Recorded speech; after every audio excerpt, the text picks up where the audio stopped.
Guillermo Moreno, ex secretario del Comercio Interior de la Nación, un hombre de permanente, siempre está vigente. Gracias por atendernos primero, Guillermo. No, al contrario, gracias. La primera pregunta que me hago es, me pongo en el lugar de que yo tengo que planificar. Ahora, como no sé cuándo termina esto, que me genera mucha incertidumbre, no sé cómo termino, no sé a quién afecta, no sé hasta dónde me lastima, digo, ¿cómo planifico sin saber, sin tener ninguna luz para adelante? Bueno,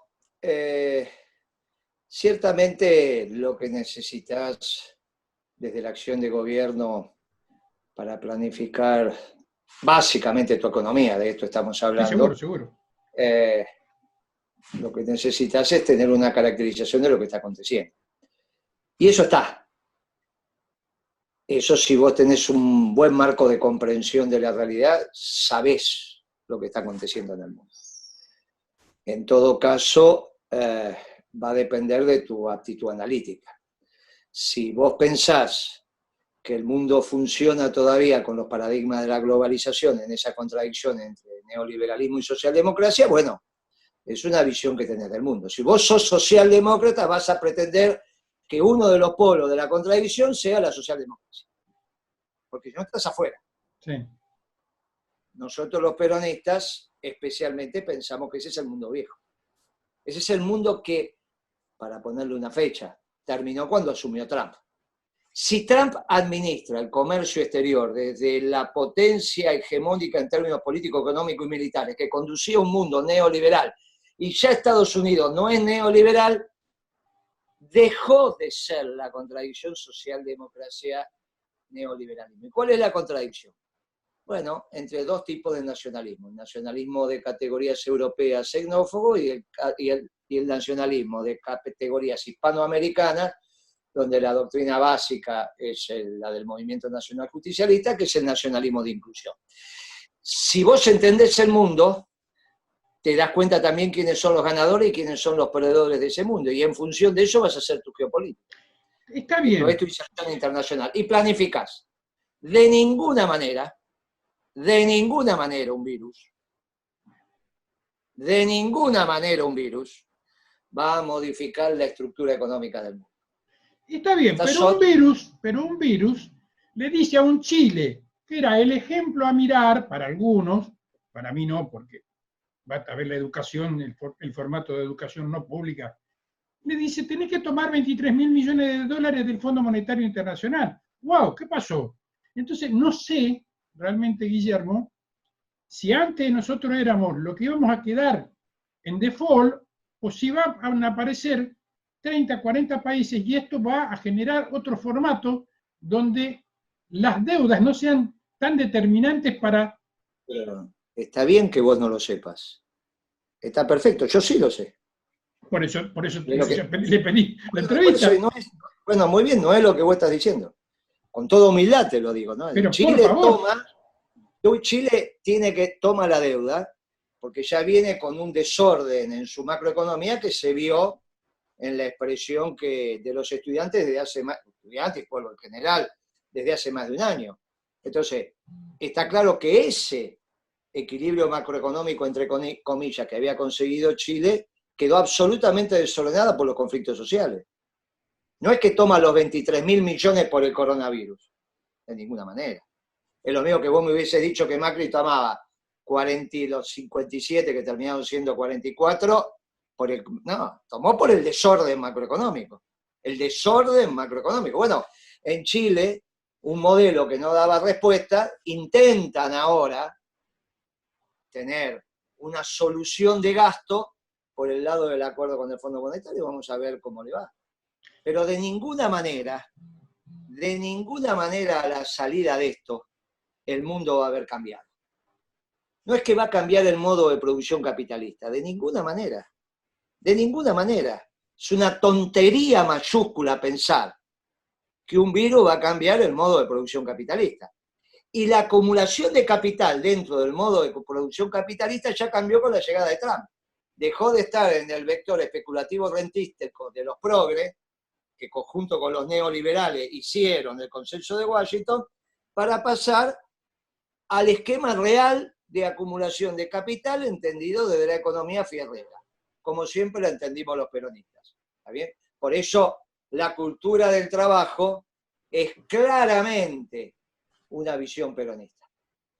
Te ganarás el pan con el sudor de tu frente, hay una sola clase de hombres lo que trabajan, y desde el trabajo se organiza la producción. Ahora, si vamos a pensar que la economía es la plata y que esto se soluciona con los estados emitiendo plata, bueno, válgame Dios, válgame Dios, válgame Dios. Bueno, está bien. Yo creo que dentro de estos 40 días el Estado tuvo que salir en auxilio, porque nadie se puede quedar, a ver, son 50 y pico de días que la gente tuvo que seguir comiendo. ¿Cómo sigue la gente comiendo? ¿Cómo sigue la gente comiendo en un estado donde? Yo me agarro los pelos, ¿no? Porque digo, en 6 días duplicamos la cantidad de infectados, pero por otro lado, en Ciudad Autónoma de Buenos Aires, Gran Buenos Aires, abrieron para que la gente salga más a la calle. ¿Hacer qué? No sé, porque no creo que la gente esté apurada por salir a comprarse una remera, o a cambiar el auto, o a salir de viaje. Esto me parece que va a generar, Guillermo, va a generar un parate por un tiempo determinado que no sé cómo vuelve a arrancar. Pero, ¿de dónde? Pero escuchame una cosa. Sí. Yo creo que hemos perdido, con todo cariño y respeto te digo esto, hemos perdido en nuestros análisis el criterio ordenador del sentido común. Cuando Cristo dice, te ganarás el pan con el sudor de tu frente. Cuando Cristo se va a rezar y se le juntan 5.000 fieles y le dice a Pedro, dales de comer, ¿les da plata o hace el milagro de la multiplicación de los penes y los panes? Lo hace 2 veces, llena más de una docena de canastas y Todo, le da de comer a más de 4.000 personas. Comen los 5.000 hasta cansarse y sobran 12 canastas. ¿Y por qué no les repartió? Bueno, muy bien, ¿por qué no les repartió plata? Porque no sabía economía. Bueno, ¿cómo puede ser que nosotros estemos pensando que si el Estado reparte plata, va a estar la comida? ¿Qué tiene que ver la plata con la comida? Más que pensar que es un instrumento a través del cual vos vas a comprar la comida que otro con su trabajo produjo. La plata es solamente un intermediario simbólico entre tu trabajo, que merece ser remunerado, que te permite comprar la comida que hizo otro trabajador. ¿Qué tiene que ver el Estado con eso? Pero ¿cómo estamos entrando en esa tontería que vulnera el sentido común? Faltaría agregarle al César lo que es del César y a Dios lo que es de Dios. Pero es que exactamente lo que vos estás diciendo es, cuando Cristo dice, paguen los impuestos, denle las monedas, es que es lo menos importante. ¿Cómo vamos a pensar que el rol tiene un Estado? ¿Cómo vamos a pensar que el Estado tuvo un rol porque imprimió plata en la economía y la reparte, si del otro lado no están los bienes? ¿Pero qué es lo que nos ha pasado a nosotros? 4 años de Macri nos desordenó toda la cabeza. Pero, ¿cómo puede ser que estemos pensando que la economía es la plata? ¿Pero qué tontería es esa? Bueno, Guillermo, mucha gente decía, vamos a salir a... el campo es el que nos va a salvar. Y lo decía absolutamente convencido. Pero si el campo te va a salvar, no es porque exportás el humus del campo, vos le exportás los bienes. Hasta podría ser un debate si el campo te va, pero conviene. En todo caso podríamos decir, la soja te va a salvar, el maíz te va a salvar. Bueno, yo no coincido con eso. Pero podríamos debatir. Ahora, que estemos debatiendo que la economía es imprimir plata y que el Estado fue en auxilio porque imprimió plata, es de un absurdo que me sorprende. Pero me sorprende que estemos discutiendo esto públicamente y no es con vos que lo estoy discutiendo, lo veo en los medios. Pero qué tremenda estupidez ha pasado en la cabeza de algunos funcionarios. Pero qué tremenda estupidez puede pensar alguien que porque reparte plata, papeles de colores, está resuelto el tema económico. ¿Por qué tremenda estupidez lleva a pensar que tenemos pobreza porque no imprimimos plata? Yo te pregunto a vos, tenemos pobre porque me falta leche, pan, ladrillos y servicios o porque me falta plata. ¿Pero en qué cabeza cabe? Pero es obvio que me falta leche. Es obvio que me faltan ladrillos. No tengo ladrillos para todos, por eso no tengo casa para todos. Cuando ¿Pero qué está pasando? el último año de Cristina Fernández de Kirchner, que había una inflación del 25%, yo recuerdo que charlando con gente que no le gustaba, le decía, pero hay consumo. Pero hay consumo. Porque vos levantás la puerta de tu negocio y la gente entra a consumir. Y cuando uno ve durante esos 12 años, veíamos que a través de paritaria se le iba ganando medio punto, un punto, o sea que el poder adquisitivo y la repartija de la ganancia era como un poquito más holgada para un grupo de gente que consumía. Y todo eso me parece que en los 4 años de Macri desapareció. O sea, lo que se había ganado a través de paritaria, ¡brum!, se cayó. Me parece no, ya se había perdido bastante eso cuando Kicillof devaluó. Ajá, sí. Kicillof devaluó en enero del 14. Con una metodología que ya la vamos a conversar oportunamente con él, porque algo que era una decisión política y que se tendría que haber explicado como una decisión política, se trató de esconder detrás de una operación de mercado de una empresita como Shell. Empresita en la Argentina, no en el mundo, ¿no? O imagínate que Shell comparada con YPF no tiene ni para empezar. Sin embargo, es que era una empresa con 200 millones de dólares, bueno, no fue cierto. ¿Por qué se tomó ese atajo para explicar una decisión política que yo no coincidía, pero él tenía la autoridad para hacerlo y lo hizo?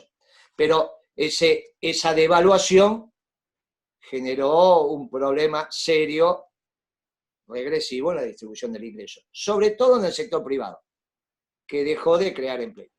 Ya yo te diría que desde el 12, el sector privado, 2012, ¿no? El sector privado dejó de generar empleo y solamente el vector estatal generaba empleo. Entonces ahí ya empezábamos a tener un problema de que nuestro modelo se había completado. Mientras los liberales y los progresistas, entre ellos Alberto Fernández, que se la pasaba hablando mal de nuestro gobierno, decían que se había agotado, nosotros decíamos que se había completado. Después la política explica por qué Alberto Fernández hoy es presidente, está perfecto, pero nosotros no estamos hablando de eso, estamos hablando de la verdad histórica. De la misma manera que cuando Debido dice, cuidado, que quizás Alberto tuvo mucho que ver con el fallecimiento de Kirchner, no porque lo haya matado, sino porque esa desilusión de que un hombre del riñón empieza a ser tan crítico, bueno, vos sabés lo que te pasa cuando casi un hijo tuyo empieza, bueno, ahí era una relación íntima. No te olvides que siempre decían que el único que había dormido en la cama de Máximo, cuando se quedaba a dormir, era Alberto. Bueno, yo entiendo la desilusión que le debe haber generado cuando Alberto salió tan de punta, me tocó a mí, ¿no? Porque yo estaba en el gobierno en ese momento. Me tocó a mí. Ahora, yo de todo no estoy haciendo cuestión valorativa. Lo que estoy haciendo es la descripción de la verdad histórica, porque no se construye ninguna política sabia si no hay verdad histórica. Obviamente, estamos sujetos a interpretaciones.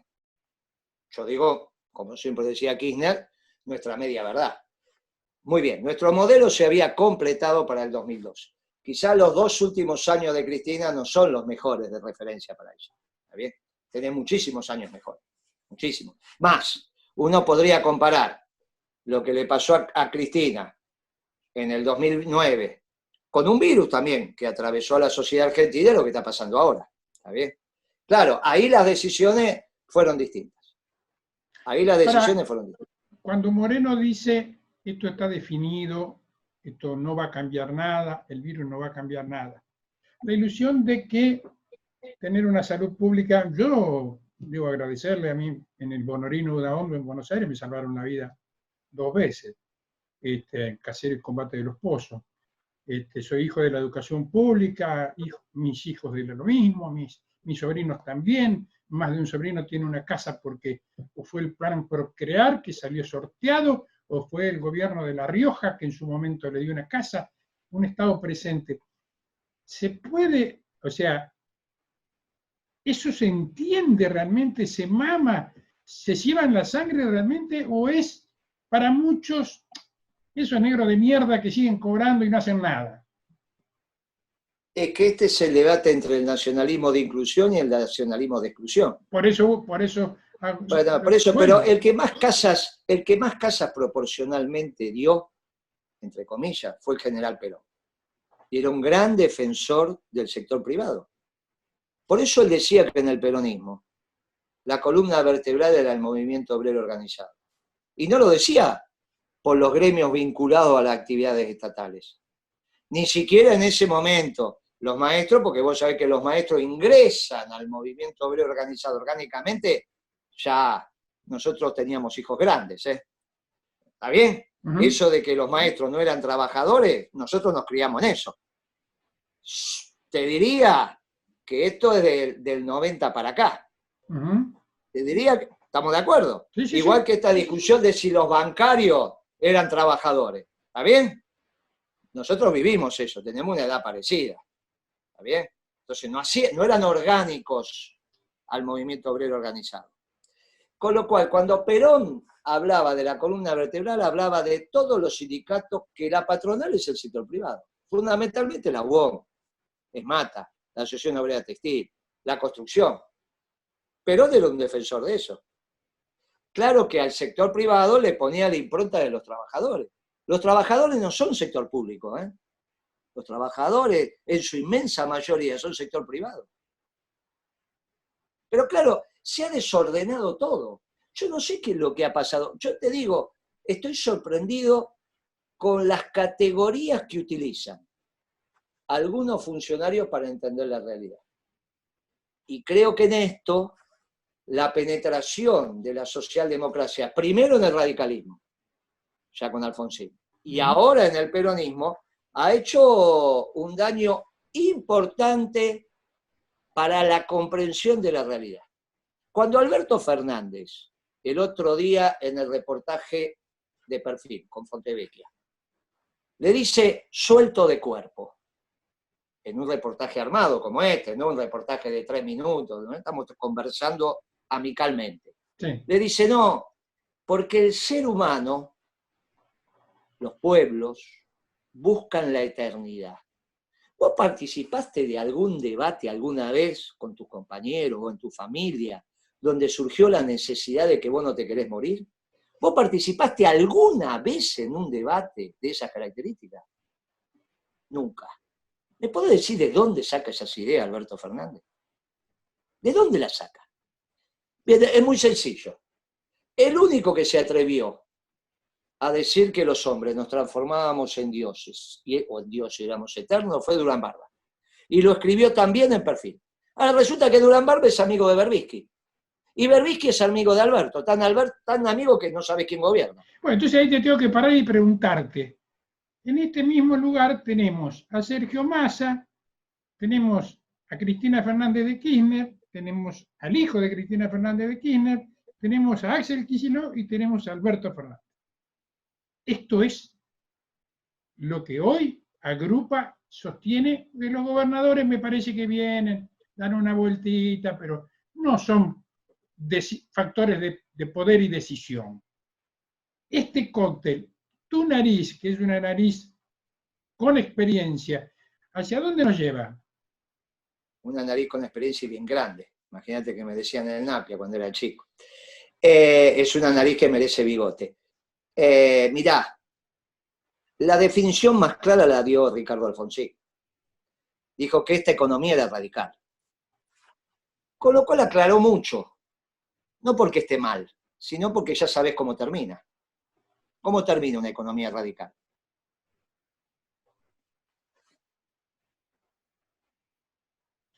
Bueno, esperemos un poquito. Esperemos un poquito porque me parece que me parece que este año, o por lo menos unos meses más de este año, todo va a ser el corona y pequeñas operaciones o o cositas dando vueltas que no terminan influyendo en nada de dónde vamos. Si vos decís ese es tu diagnóstico, me vas a tener que explicar dentro de 15 días qué vas a comer si todo es corona. ¿Qué voy a, Por eso, claro, porque no va a haber comida. Me vas a tener que explicar quién va a producir.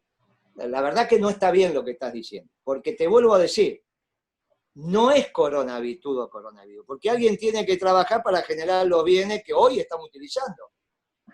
Alguien nos está dando la electricidad. Alguien nos da el agua. Alguien nos da los alimentos. Alguien, vos no decís hacer la comida, la manufactura en tu casa, si no estás haciendo, alguien produce la comida. Sí. No solo la comida, todos los bienes y servicios. Sí, sí, todo lo que usamos. Y la generación de valor es el trabajo. Es el trabajo. Pero ¿cómo vas a dejar a los pueblos sin trabajar? Pero ¿cómo vas a pensar que los pueblos van a sobrevivir sin trabajar? ¿Cómo vas a pensar que podés no trabajar, pero repartir plata? No, yo no digo eso, digo que me parece que hay un paréntesis. A ver, nadie, por más que abran todas las concesionarias de autos, va a salir corriendo hoy, o corriendo digo, hoy, a no ser que diga, tengo plata a plazo fijo, se me está devaluando, no consigo dólares. Pero yo te entiendo, ¿y qué vas a hacer con los miles de puestos de trabajo? No, está bien, no te aflijas porque el Estado imprime plata y se lo da, y sí. Y del otro lado, ¿qué consumen? ¿Pero qué les está pasando? Porque llega un momento que el desorden, por eso te estoy diciendo, el mismo desorden de Alberto Fernández cuando dice que los pueblos discuten la eternidad, y vos no me podés decir, mirá, Guillermo, en 40 años que tengo de ser periodista, 30 y pico, nunca discutí eso y nunca se lo pregunté a nadie. ¿Por qué el presidente dice eso? Y no lo sé por qué deciden. Yo te doy una interpretación, porque es amigo de Berbisky, que a su vez lo discutió con Durán Barba, que a su vez era amigo de Macri, qué sé yo. Y hablaban tremendas sandeces. Ahora, esa misma cabeza está tomando estas decisiones. Esa misma cabeza hace que Ricardo Alfonsín diga que esto es una economía radical. Y bueno, y yo la verdad que les veo un hilo conductor. Y entonces digo, bueno, mire, lo único que me ordenó el comentario de Ricardo Alfonsín es que ya sabés cómo termina. Vos me decís, no, cuidado, van a pasar muchas cosas. ¿Sabés por qué me decís cuidado? Porque tenés el temor lógico. Porque cuando yo te digo a vos, ¿cómo terminan las economías radicales? Y vos me decís, mirá, terminan para el desastre. Porque en los últimos, ya viviste Alfonsín y volviste de la Rúa, con el progresismo. Yo viví el Austral, viví de la Rúa. Bueno, entonces, ¿qué te genera vos cuando Ricardo Alfonsín dice, no, la verdad que lo que está haciendo Alberto es bárbaro, es una economía radical? ¿Qué te genera? Y te genera tanto miedo como el coronavirus, salvo que sea radical del tipo de Alfonsín. Ahora, la historia que te va diciendo, que el presidente del Banco Central, ¿qué es? ¿De qué origen es? ¿Peronista? ¿El presidente del Banco Central? Es radical. Es radical de pura cepa. El ministro de Economía, ¿qué es? Aparte de hincha de...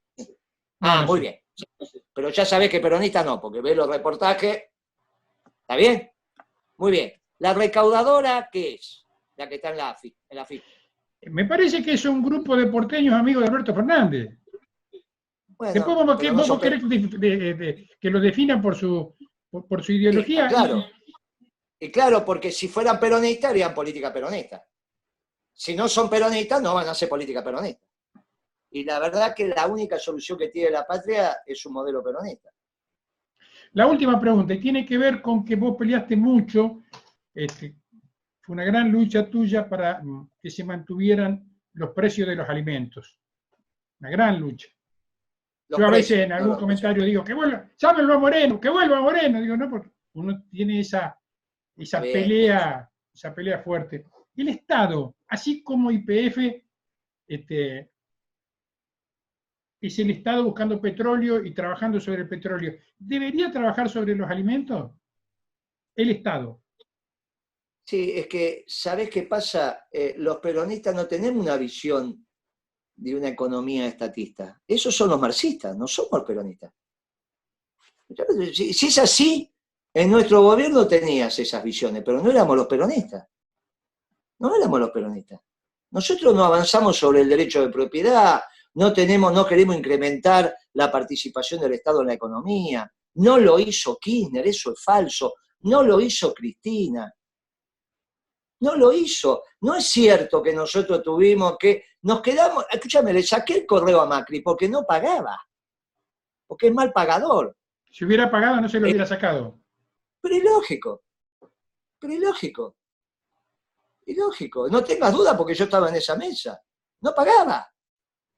Lo de las líneas argentinas era porque no pagaban los españoles. ¿Te acordás que no pagaban los sueldos? Entonces vos tenés que ir tomando decisiones, pero no es porque tu modelo de desarrollo es a partir de empresas estatales. Esto no es cierto, eso no es peronismo. Pero si no hay que leerlo a Perón, nosotros hablamos de la comunidad organizada, los empresarios, los trabajadores y el Estado velando por el bien común. Kirchner, pero aparte es un tema conceptual, que yo les pido por favor que lean, que estudien lo que pasó, porque si no reinterpretan y dicen cualquier pavada. Kirchner administró, y no solo Kirchner, sino Cristina, hasta el 2010, con superávit fiscal. Si hay superávit fiscal, recaudabas más de lo que gastabas. Por lo tanto, si recaudás más de lo que gastás, no ampliaba, y la economía crecía, como creció a tasas chicas. La proporción entre sector privado y Estado cada vez era más favorable al sector privado. Es sentido común. Si vos tenés la torta crece, y vos como Estado recaudás más de lo que gastás, tu participación en esa torta cada vez es más chica. Pero esto fue la historia del último ciclo peronista exitoso que, como te dije, se había completado para el 2012-2013. Pero 2012 es un buen año. Última pregunta. Esa es la verdad histórica. Sí. Entonces yo no sé de dónde sale el resto. No sé de dónde sale. Última pregunta. Cuando te miro, así, como te estoy mirando, digo, el jefe de Guillermo Moreno, ¿es el camino, la verdad y la vida? ¿Es el levántate y anda? ¿O es Juan Domingo? No, no hay ninguna duda que es Juan Domingo. Juan Domingo nos legó la doctrina. Por encima de lo que pensás de Jesús. Pero lo que pasa es que son dos planos distintos. Sí, bueno, pero en el fondo cuando uno va a tomar una decisión hace referencia a algo que ha visto. No, porque la doctrina peronista es la explicitación en la tierra para los problemas terrenales. Nosotros somos una doctrina humanista y de una tradición judío-cristiana, pero también puede incorporar los aspectos de los musulmanes. De hecho, el peronismo está lleno de musulmanes. Somos una doctrina que incorpora la trascendencia, y la trascendencia viene dada por Dios. Por eso, esa tontería de decir que queremos reemplazar a Dios porque queremos ser inmortales, vienen de cabezas que no son cabezas que piensan la trascendencia. Por eso son posmodernos y por eso son socialdemócratas. No tienen pasado ni tienen futuro, solamente tienen presente en esta historia de las sociedades líquidas. Esta es la cabeza del presidente. A mí no me molesta que Fernández diga que es un gobierno de coalición. Al contrario, me evita el problema de explicar que no es un gobierno peronista. No me molesta que diga que él es socialdemócrata, porque de esa manera queda claro que no es peronista. Y entonces yo no tengo que andar explicando desde mi doctrina lo que está pasando ahora. ¿Quién lo explica? Alfonsín. Perfecto. Ahora, yo tengo claridad en decir, miren muchachos, ya sabemos cómo es esto. Ya sabemos cómo es. Ahora vos me decís, mira, ¿y puede ser que Fernández cambie? Siempre puede cambiar. Siempre puede cambiar. Siempre puede cambiar.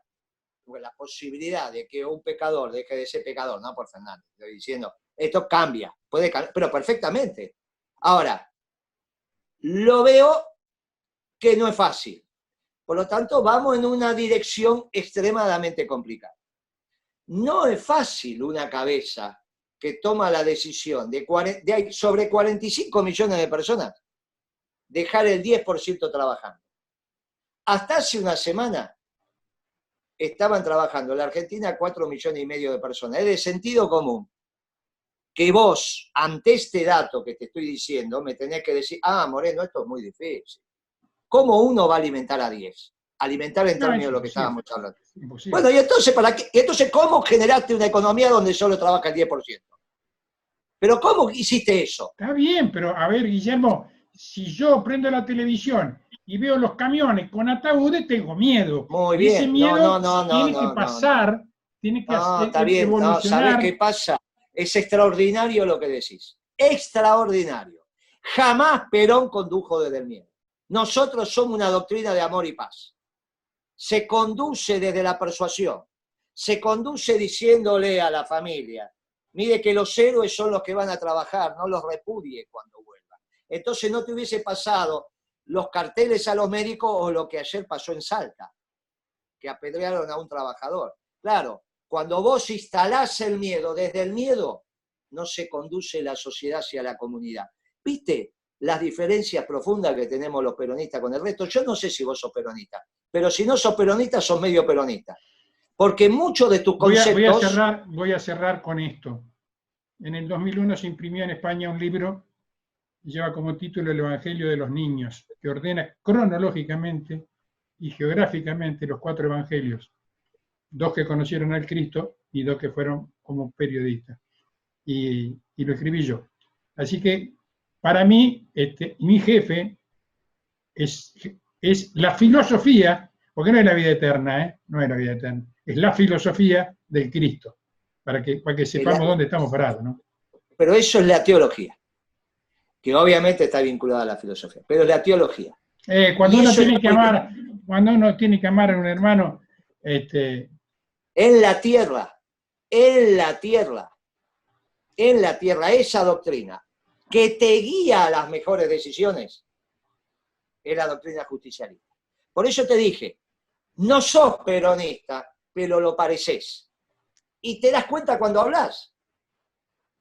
Y tu contestación me da la explicación. Como estás del lado de los buenos, de la buena gente, aunque no sos peronista en el fondo, lo parecés. Y tus decisiones, si yo te doy la lapicera y tenés que tomar decisiones, van a estar muy cerca del peronismo. Seguro. Y muy lejos de la socialdemocracia. No, absolutamente. Muy bien. Entonces, el problema que tenemos ahora es que tratemos entre los dos, de rezar para buscarle el mejor destino a nuestro pueblo. Pero está claro que no lo vas a encontrar en la génesis del pensamiento socialdemócrata, lo vas a encontrar en la doctrina peronista.